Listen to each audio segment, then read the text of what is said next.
Iran turns hostile, she hastily gathers money, CCP officials face precarious situation. Beijing military compound surrounded by troops, people beaten and detained. British media anticipates CCP's third plenary session outcomes. Truck drops numerous dead pigs over several hundred meters in Henan, sparking online outrage. Fear of Hong Kongers' soft resistance, police to install CCTV across the city. U.S. extends national emergency on Hong Kong for the fourth time, angering CCP. It's all covered in today's China Truths. Iran turns hostile, she hastily gathers money, CCP officials face precarious situation. Xi Jinping's anti-corruption efforts have not weakened with his third term in office but have become even more aggressive. Australian-based Chinese writer Yuan Hongbing told the Epoch Times that Xi Jinping aims to confiscate officials' wealth through so-called anti-corruption measures, with tens of millions of retired CCP officials currently being the most at risk. Hong Kong media reported that in the first half of this year, 36 officials at the deputy ministerial level or above were investigated, setting a record high. This week, the CCP Central Commission for Discipline Inspection announced that 4 senior executives of CNUC were investigated on the same day, July 9. Mr. Yuan Hongbing said, over the past few decades it could be said that no official is not corrupt, and these officials have now become Xi Jinping's bank. When Xi is out of military funds, he turns to retired officials, and a random investigation of any one of them will certainly reveal corruption, leading to the confiscation of personal property. At the end of June, the CCP Central Military Commission issued a document demanding frugality, saying the military must endure hard times, which was seen as a sign of insufficient military funding and a signal of the CCP's accelerated decline. However, the money recaptured by Xi Jinping might not be able to be used for military expansion, as voices from both Iran and the United States recently emerged demanding accounts be settled with the CCP. Iran, traditionally close to the CCP, recently elected a president, Masoud Pezeshkian, who is pro-American. Some analysts say this is a major black swan event for the international community in 2024. The new president has publicly called on Beijing to fulfill the 25-year cooperation agreement signed with Iran 3 years ago, completing the $400 billion investment stipulated in the agreement. Even Chinese self-media could not help but report the new president's call to Beijing. Former Chinese media person Zhao Longjian wrote that the CCP set an agreement but did not fulfill it. Now that the other party wants to turn hostile, Iran might still be fooled, but a U.S. think tank now says that COVID-19 has caused $18 trillion in losses, demanding legal responsibility from Beijing. How can this be deceived? And if this precedent is set, what happens if other countries also demand compensation? This time Xi Jinping faces a severe predicament. With zero foreign trade and depleted minerals, what else can he sell? What will the CCP do this time? Financial expert Huang Shizong once told the Epoch Times that the current anti-corruption by the CCP authorities has a dual effect. The first is to eliminate political enemies, the second is to bring the wealth of the elite into the national treasury for emergency needs. In recent months, more news has emerged that Xi Jinping requires wealthy families to surrender part of their wealth. For instance, political scholar Wang Huntao revealed that only the families of Hu Jintao and Jiang Zemin are exempt, while other families including Wen Jiabao have already complied.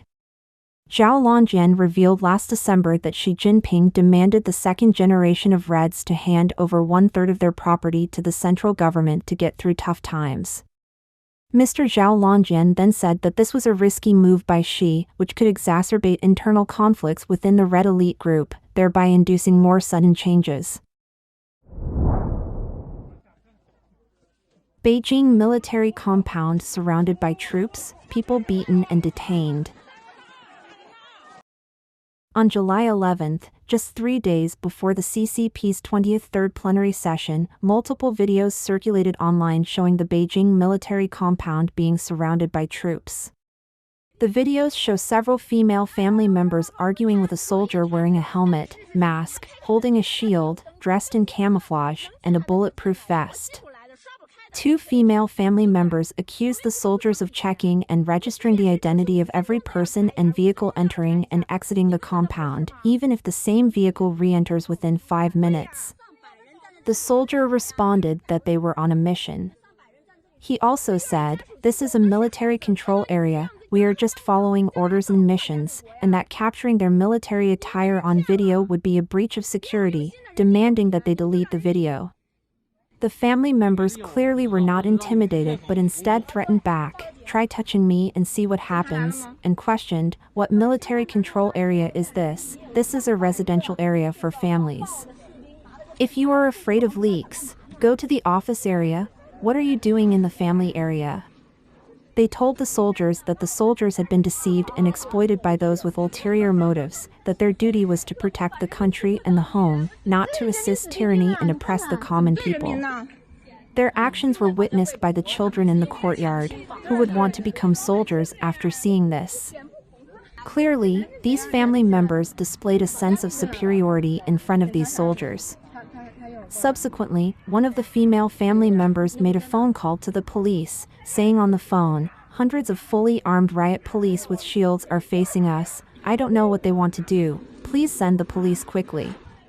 Another video shows a military personnel directing another to bring a riot device to the front of the vehicle.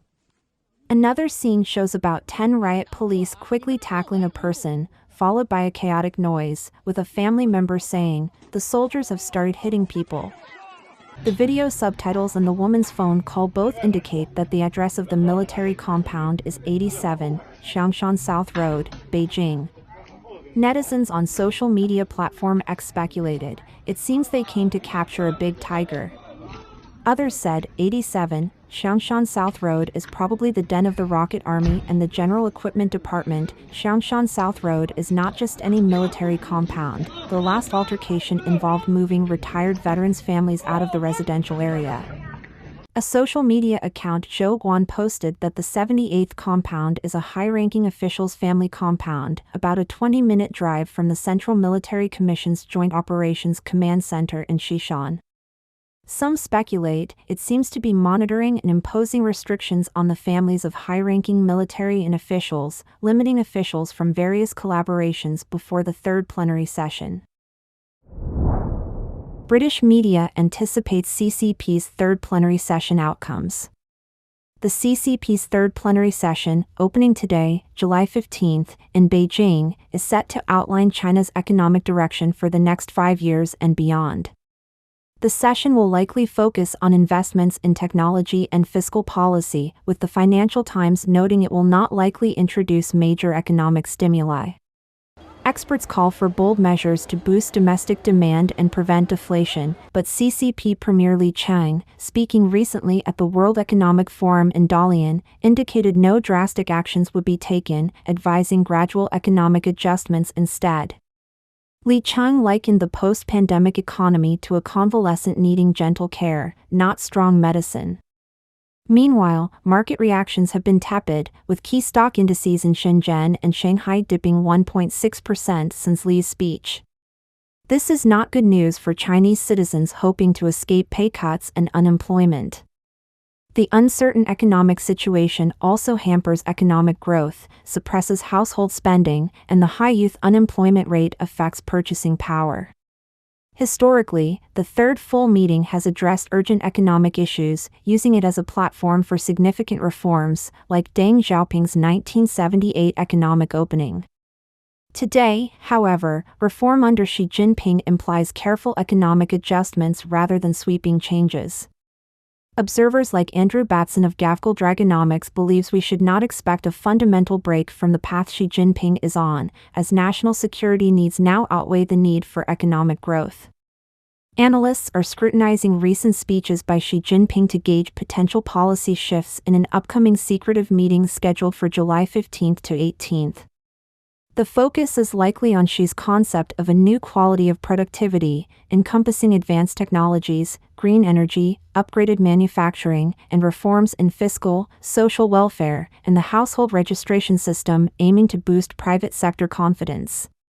A report from Gavkal Dragonomics suggests that the upcoming plenary will adhere to Xi's established policies, prioritizing technological self-sufficiency and national security over rapid economic growth. This year, Xi linked industrial strategies to total factor productivity, emphasizing investments in sectors like electric vehicles and biotechnology, encouraging a more market-oriented growth approach. Despite this, the state is expected to maintain a significant role in the economy, guiding resource allocation for industrial and technological advancement. The business sector hopes for reduced restrictions on foreign investments and private enterprise to revitalize the sluggish market. Meanwhile, decisive actions are awaited to resolve the ongoing real estate crisis, with the government already intervening by purchasing unsold properties. However, these efforts have not yet restored market confidence. Truck drops numerous dead pigs over several hundred meters in Henan, sparking online outrage. According to a video posted by a user Daniel Fong on X platform on July 11, someone secretly transported dead and diseased pigs to a processing factory early in the morning. During the transport, the truck door was not properly secured and opened, causing the dead and diseased pigs to tumble out onto the ground. The two drivers, after discovering this, attempted to move them back, but due to the busy road and their own guilt, as well as the difficulty in lifting the pigs, they ultimately fled the scene.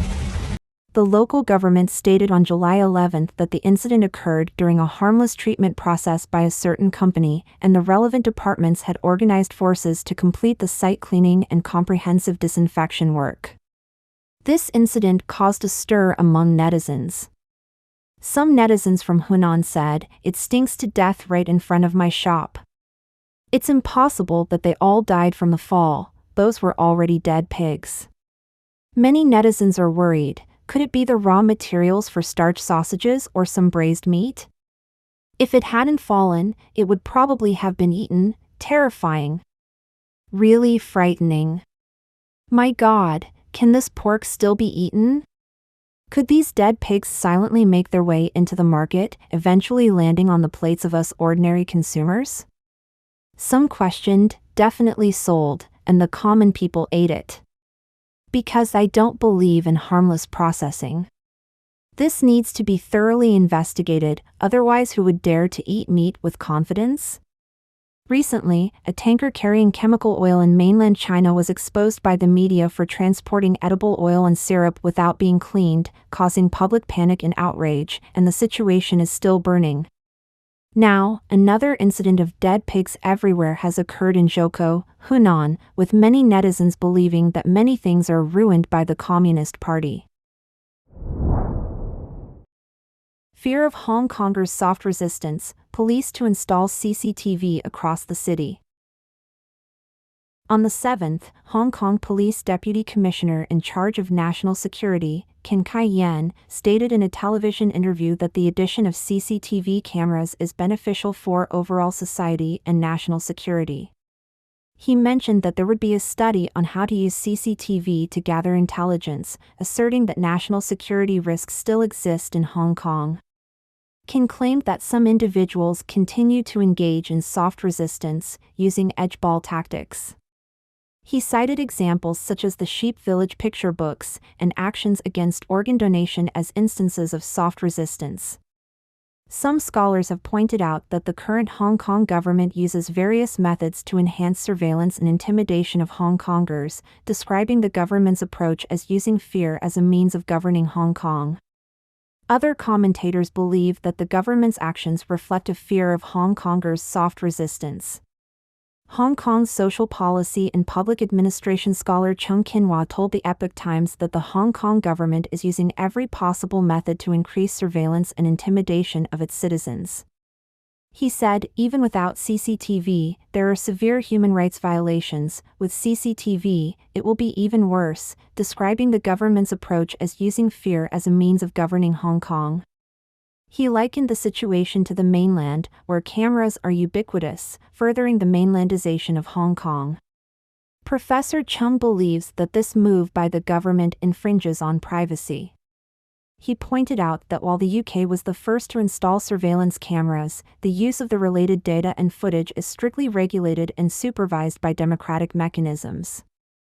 However, in Hong Kong's political environment, the use of CCTV footage will not have clear boundaries, leading to severe infringement on citizens' freedom and privacy. In May, the police department applied for nearly 360 million Hong Kong dollars from the Legislative Council to establish a central digital imaging platform for storing evidence. In response to a legislator's question, Secretary for Security Tang Pingkung stated that the new platform would incorporate facial recognition and other features in the future. The Hong Kong Human Rights Information Center, an organization concerned with human rights, had already expressed concerns at the time. They feared that the Hong Kong government was increasingly adopting technologies like facial recognition without effective mechanisms to monitor how law enforcement uses them. With the current lack of opposition in the Legislative Council, the mechanism to oversee the police is also severely lacking. If certain matters are classified as national security, they cannot be monitored, resulting in a lawless state and causing a chilling effect, significantly infringing on human rights. In a June newspaper interview, Secretary for Security Tang Pingkung revealed that 2,000 CCTV cameras would be installed across the city in the 2024 and 25 fiscal year, with a future target of installing 2,000 cameras annually. Tang stated that installation locations would prioritize high-risk or high-crime areas, with phased implementation based on current technological development and project progress. If there is a need and resources allow, we will install more. U.S. extends national emergency on Hong Kong for the fourth time, angering CCP. On Wednesday, July 10, the White House announced that President Biden has once again extended the emergency status regarding the situation in Hong Kong, canceling Hong Kong's preferential trade status. This marks the fourth extension of the national emergency concerning Hong Kong by the U.S. government. The White House announcement stated that President Biden has sent a letter to Congress extending the national emergency concerning Hong Kong, declared in Executive Order 13936 on July 14, 2020, until after July 14, 2024. The announcement noted that the situation in Hong Kong, including recent actions taken by the CCP, has fundamentally undermined Hong Kong's autonomy and continues to pose an extraordinary and significant threat to the national security, foreign policy, and economy of the United States. This threat largely emanates from outside the U.S. President Biden said, "Therefore, I have determined that it is necessary to continue the national emergency declared in Executive Order 13936 concerning the situation in Hong Kong." This announcement will be published in the Federal Register. On July 14, 2020, then-President Donald Trump signed the Hong Kong Autonomy Act into law and issued the Hong Kong Normalization Executive Order, Executive Order 13936, the same day, holding the CCP accountable for repressing the people of Hong Kong and preparing to sanction Chinese and Hong Kong officials responsible for undermining Hong Kong's autonomy. The executive order declared that the actions taken by the CCP regarding Hong Kong posed a threat to the United States and, in response, announced a national emergency, suspending or canceling the special and preferential treatment granted to Hong Kong under U.S. law. At that time, President Trump told reporters at the White House, "Hong Kong will now be treated the same as mainland China. No special privileges, no special economic treatment, and no export of sensitive technologies." In response to the President Biden's announcement extending the national emergency regarding the situation in Hong Kong, a spokesperson for the Chinese Foreign Ministry's Hong Kong office expressed strong dissatisfaction and firm opposition on July 11, defending the Hong Kong national security law and opposing the U.S.'s continued unilateral sanctions against Hong Kong based on domestic law. Don't forget to comment in the section below to share your opinions on today's topic with us. If you find the information helpful, please share this video with a friend to watch together. This will be a great source of motivation for our team to produce more and more quality and reliable videos. And also don't forget to like and subscribe to see more interesting topics from China Truths. Thank you for tuning in.